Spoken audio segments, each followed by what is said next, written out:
So, check this out, people. Today or tonight, it's a beautiful night here in the Philippines. It's usually hot, but today or tonight is pretty cool. It's almost 7:30 p.m. and this is one of those rare nights where I could sit out in the balcony and enjoy the breeze. Usually the air is warm, but today or tonight the air is cool. And so I decided to sit out here and simply talk about anything other than AMC and GME, which frankly is getting really, really old. I don't understand how these scumbags on YouTube can go on every single day, every day, and repeat the same freaking nonsense.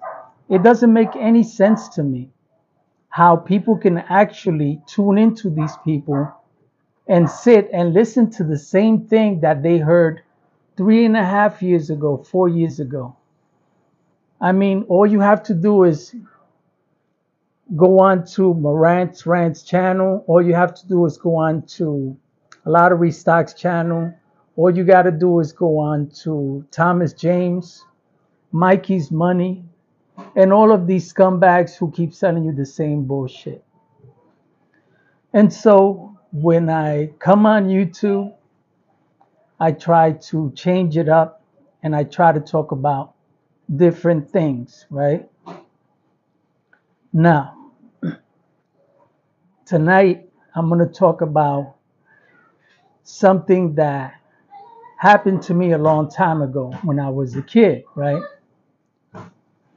First of all, people, please excuse my voice because I'm not always healthy, and so sometimes I'm struggling to talk. I'm in pain most of the time, but because I refuse to be on medication all the time, then I rather just deal with the pain, and that's why sometimes my voice sounds strained. Anyway, so when I was a boy, right? First of all, I was born in Puerto Rico, and my father was killed when I was a boy. He was killed in front of me and my two brothers, my older brother and my little brother. He was beaten to death and had his skull smashed in by a stone, a brick, a rock, something like that, from what I can remember. And I remember me and my brothers standing over my father's dead body. His skull was open. I could see I don't know, I guess what looked like his brains. The next thing I know, we're on a plane with this woman who turned out to be our mother. I don't remember my mother being there with us when we were young. And so the one who was raising me and my brothers was my father and his girlfriend at the time. And so he, once my father was killed, my mother shows up, right? And I met her for the first time. And so the next thing I remember is we're on a plane to New York City, and we ended up in the Bronx. And so we ended up in Fulton Avenue in the Bronx, where me and my brothers didn't speak any English. We only spoke Spanish. And the English that I learned on the streets and by watching television, just like most kids growing up during my era, right? And so after some time, after a few years, we ended up moving to 139th Street between Brook Avenue and Willis Avenue in the Bronx, right? You got Willis, Brook Avenue, you got St. Anne's, and then you got Cypress. Those were the main areas where me and my friends and my brothers and sisters basically hung out. That was our radius area, right? I mean, when you were growing up in New York during the late 70s and early 80s, you weren't allowed to leave the block or the area.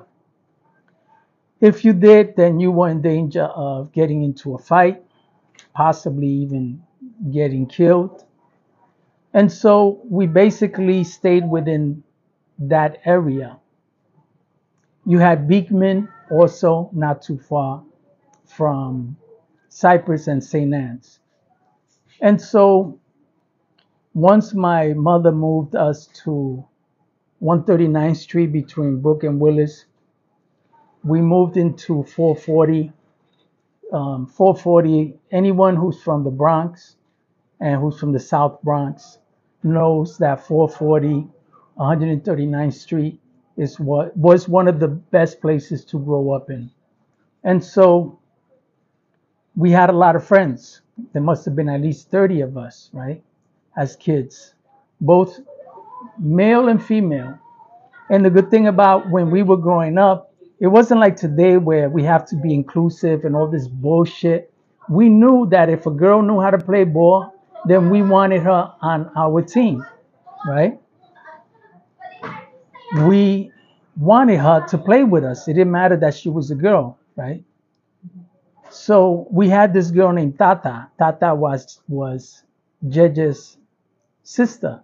JJ was one of my boys that we grew up with. We got into a lot of fights with other people together. We got into a lot of fights with different crews. He always had my back. He couldn't fight for shit, but he would fight regardless. And this guy was fearless. And so his sister Tata, who was bigger than most girls her age, she was pretty well developed, even as a little kid, right? Compared to all the other girls who were pretty thin. And so when we would play Johnny on the Pony, we would ask Tata to be the pillow.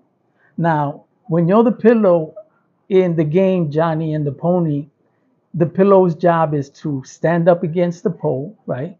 And then someone will bend over, put their shoulder onto your chest or your stomach for support. That's why they were called the pillow.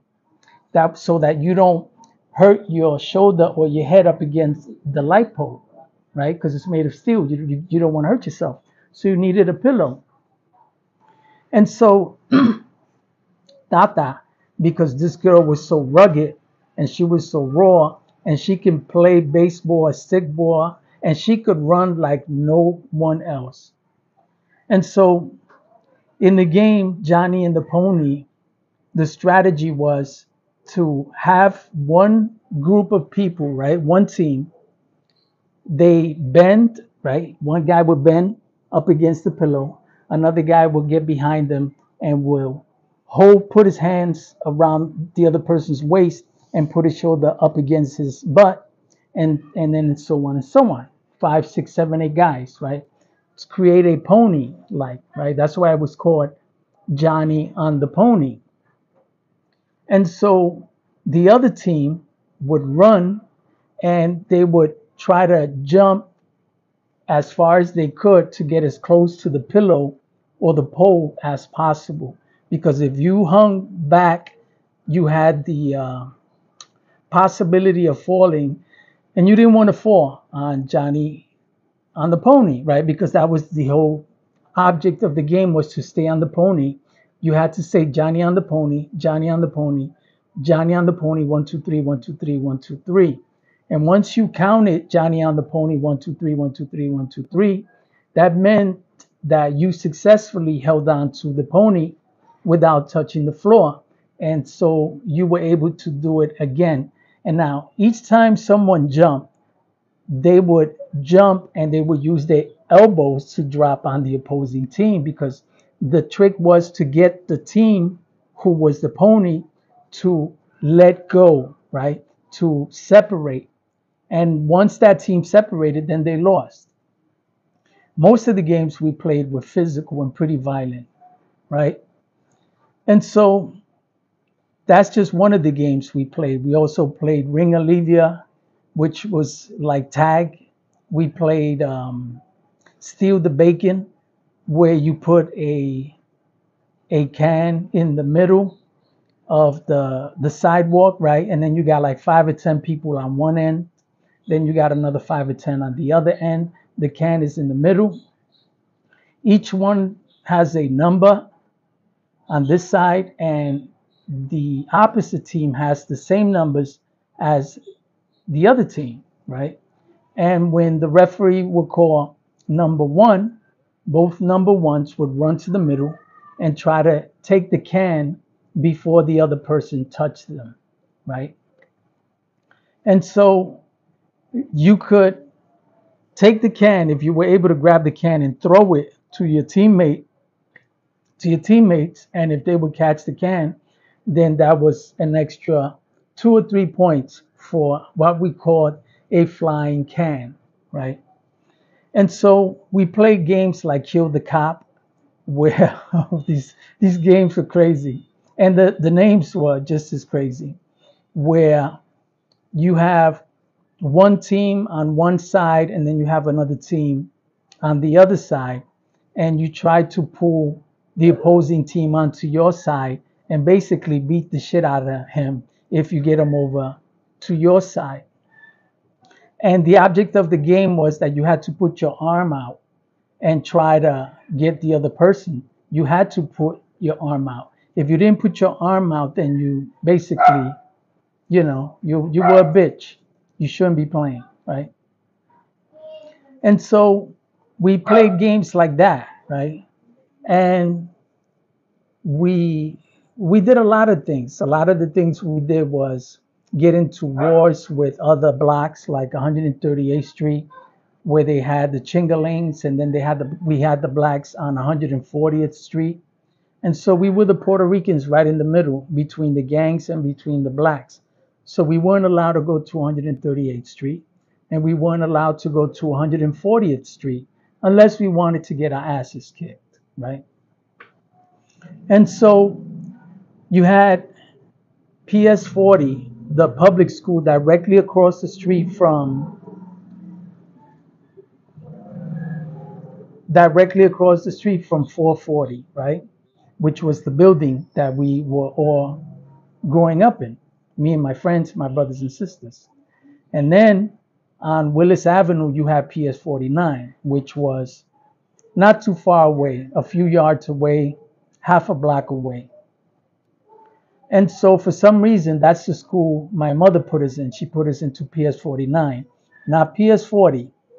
Now, PS40 had the younger kids, the smaller kids, the weaker kids for some reason. I don't know why. I think because the highest grade in PS40 went up to fifth grade, and PS49 went up to the sixth grade. So you had much bigger guys going there. But when I was going to school in PS49 in the fourth, fifth, and sixth grade, most of my friends were almost 6 feet tall. They looked like men. When I was in the fifth grade, I was in Mr. Frazier's class. Mr. Frazier was a black school teacher who always wore a suit. He was the meanest motherfucker in PS49. Everybody hated this guy. But I thank God for Mr. Frazier because I learned a lot from him. Probably one of the best teachers ever. And I went to school with a guy named Goldstein. He was Puerto Rican. He must have been at least 6 feet tall. I'm talking about the fifth grade.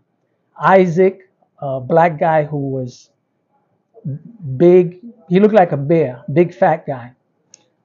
Jerry, I couldn't stand that motherfucker. He was a bully. Gary, Tyrone. Um, Most of the guys that I went to school with looked like men. And in the fifth grade, these guys would go to class with a pack of Winston, a pack of Newport in their back pockets. And these were the people I was going to school with, okay? Grown ass boys, children who were already grown as men. And so I always had to be ready to fight because there was always someone bigger, stronger, and more aggressive than you who wanted to always fight you or steal from you or take your shoes or your jackets or your money or just to bully you, right? But thank God that these big guys that I went to school with, none of them were bullies other than Gary, who I couldn't stand. And so I remember one day Tyrone got into a physical fight with the school teacher, Mr. Vitaliano. We called him Mr. V for short. Now Mr. V was tall. This guy was at least 6'2". Tyrone was a big black guy, and this is already in the sixth grade, right? And I don't know what the fight was about. I think it was about the cigarettes he had in his back pocket. I'm not sure. But Mr. Vitaliano took him to the ground, put him in an arm lock of some kind, and waited for the principal and some other teachers to come in and basically get him out of school. Now, in those days, teachers were allowed to beat children or to beat their students or to defend themselves against aggressive students. There was a teacher, I forgot his name, man. This guy was awesome. He walked around with a plastic bat, right? A wiffle ball bat he walked around with. And this motherfucker was crazy. If you misbehaved, he'd walk up to you with that wiffle ball bat, the thin ones, which were harder than the bigger ones. And he would just whack the shit out of you right across your thighs with that wiffle ball bat. And so there was a time when me and a friend of mine, his name was Robert, right? Robert was Puerto Rican, taller than I was. I'm a pretty short guy. I'm only 5'7". And we got out of school late that day. I think we had a punishment, which I got almost every day. In those days, the teacher would give you punishments. I must not talk in class. You had to write it down 100 times. And you would stay after school when everybody left, right? So me and Robert just happened to be the only two people left in the class after school. And by the time we were done, it was about 3:45. Now, the biggest mistake that anybody could do when you were in PS 49 was stay in the school area after school. Everybody knew that once school was over, you go straight home. You don't hang around. You don't talk to nobody. You keep moving. If not, something bad is going to happen. And so me and Robert were walking home. I was going to go hang out with him at his house, right? And on the way home to his house, we were surrounded by 5 guys. Now, guys in those days, boys in those days, 11, 12, 13 years old, were already men. These guys carried knives. Some of them knew how to carry guns. Guns were not that big when I was growing up. People fought with their hands, right? And so we got surrounded. And when we got surrounded, these guys tried to pick a fight with us, right? Now, coming from where I come from and growing up where I was growing up on 139th Street, I was in and out of fights all the time. And I had to be, because if I didn't fight, it would be worse. If you ran, it would be worse. Just like when a gazelle starts to run, when a tiger or a lion gives chase, it's the instinct of the predator to chase after the animal that starts to run. And if the animal doesn't run, the prey doesn't run, then the predator becomes confused and is not sure about what to do. And I knew that. I knew that because of my experience growing up in the Bronx, in the streets.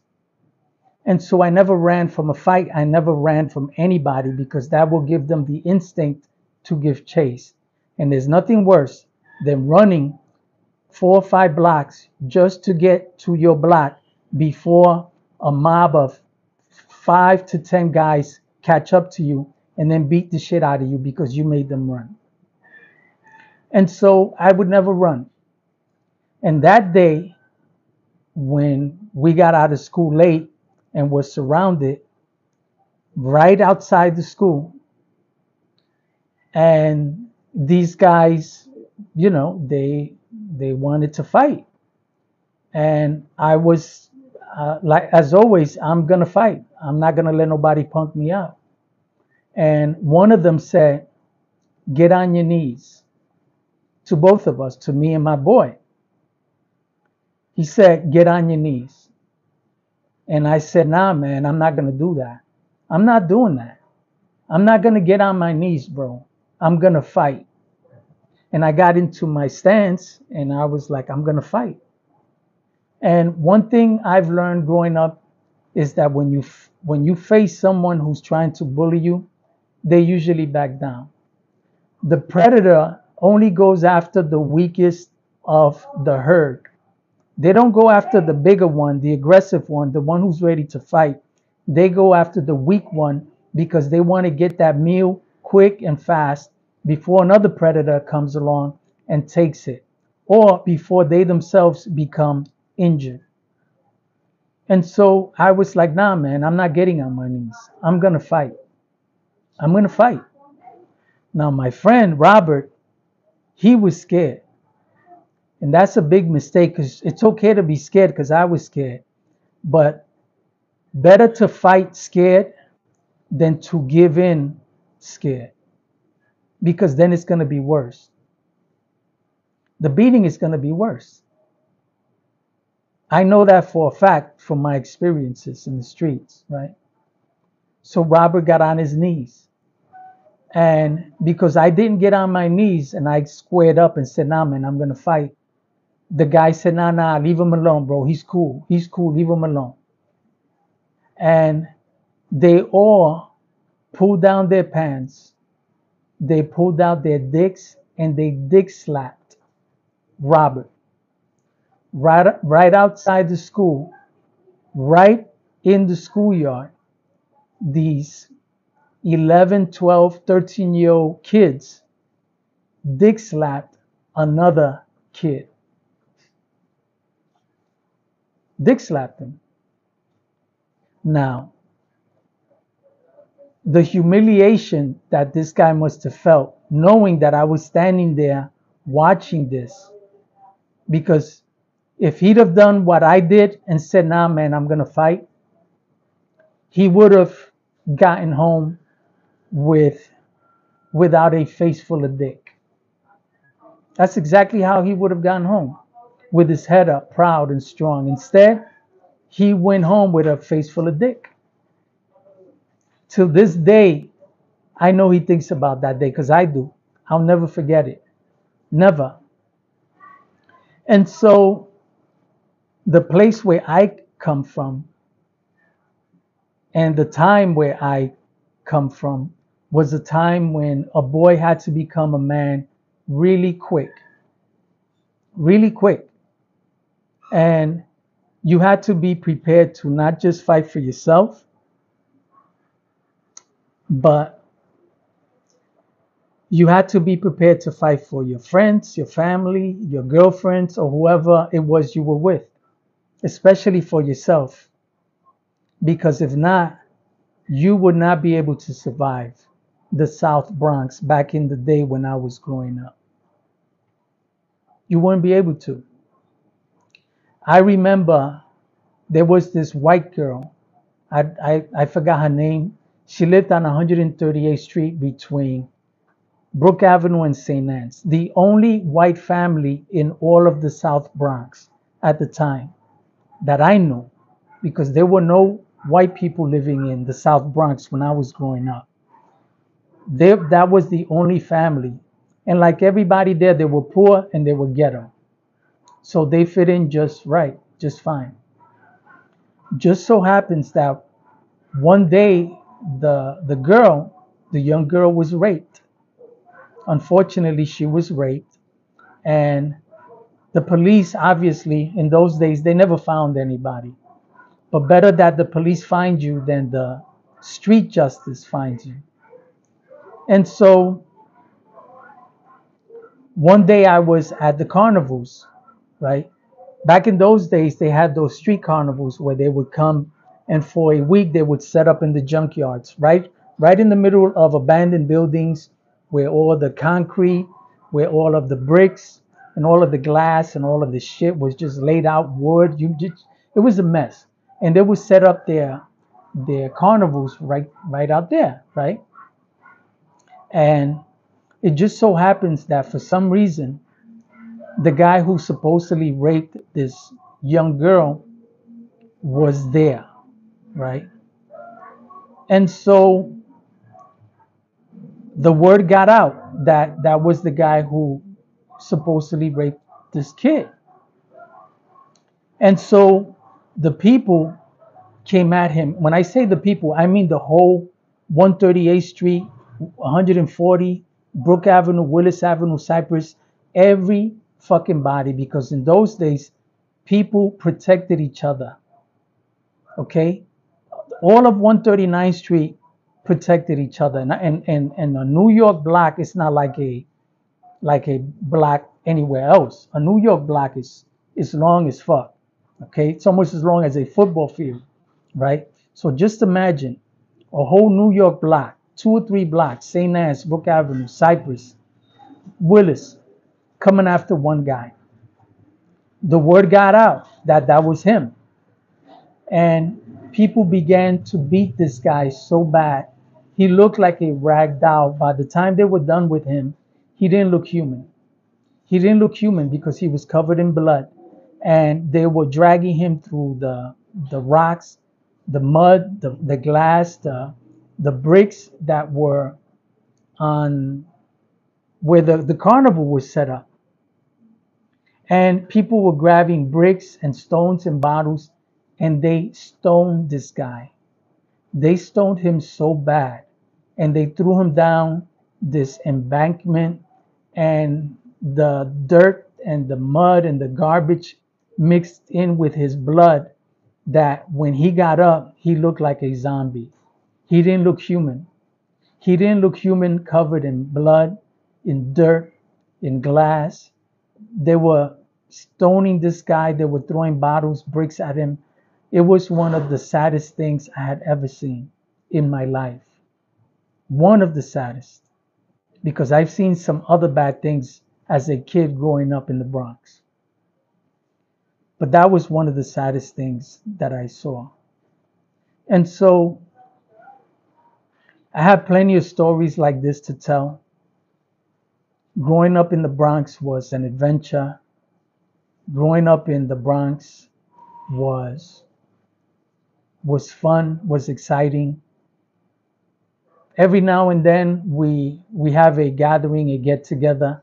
Even some 40, 50 years later, the people that we grew up with are still around, those who are still alive, and we still gather together to reminisce on the times we had. We closed the block up from Brook Avenue to Willis Avenue. We shut it down. We get DJs to do what we used to do back in the day when hip hop was big, before rap was even on the radio, before hip hop came to light, where the only way you could listen to hip hop was when you knew a friend who knew a friend who could make you a basement tape, right? Who was a DJ and who knew an MC, because that's what they called the rappers in those days, an MC. And so before rap was on the radio, the only way you could hear it was on the streets, right? And the very first rap song that ever came out on the radio back in 1978, 79 was Rapper's Delight by the Sugar Hill Gang. The very, very first hip hop song to ever come out. And that's because people started to realize that hip hop was becoming really, really big. And so I was born in that era before hip hop. I got to see hip hop come alive. I saw hip hop um, be born, right? I saw hip hop be born. I saw it evolve to what it is today.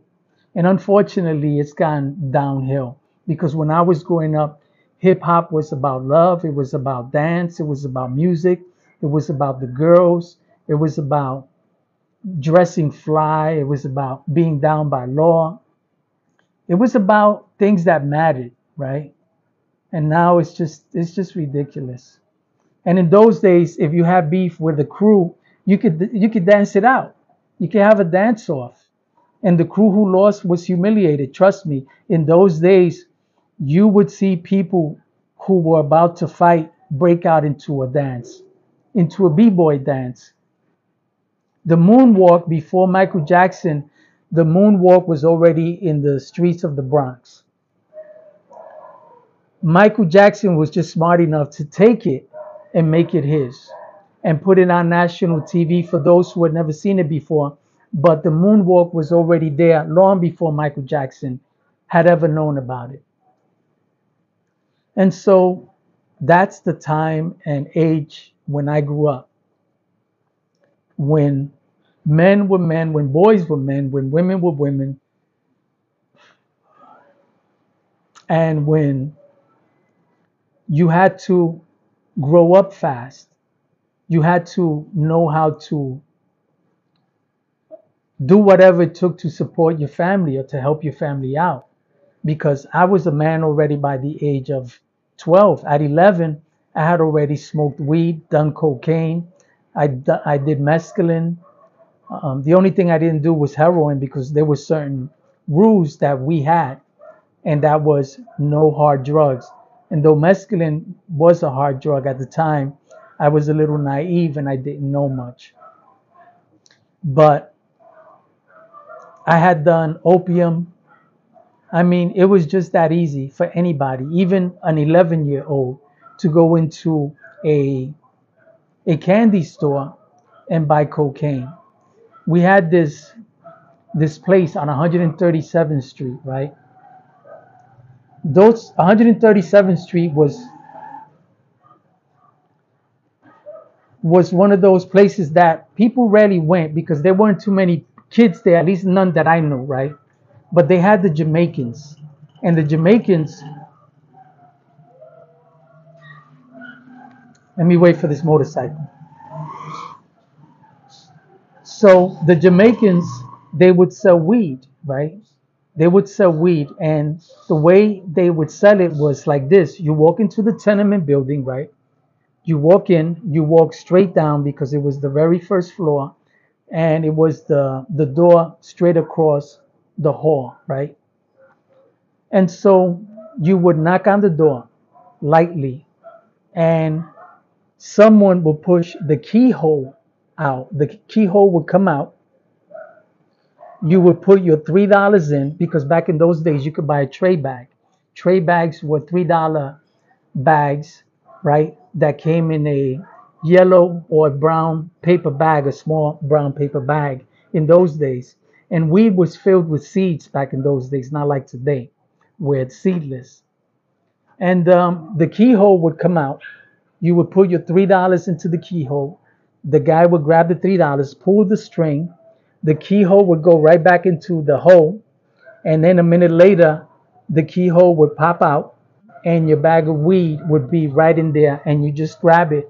And he'd pull the string back and pull the keyhole right back into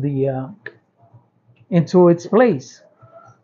And so you never knew who it was that was serving you. You never knew who it was that was handing you the weed. You never saw his face and you never knew who they were. And that's where I would go to buy my weed when I was 11 years old, to the Jamaicans.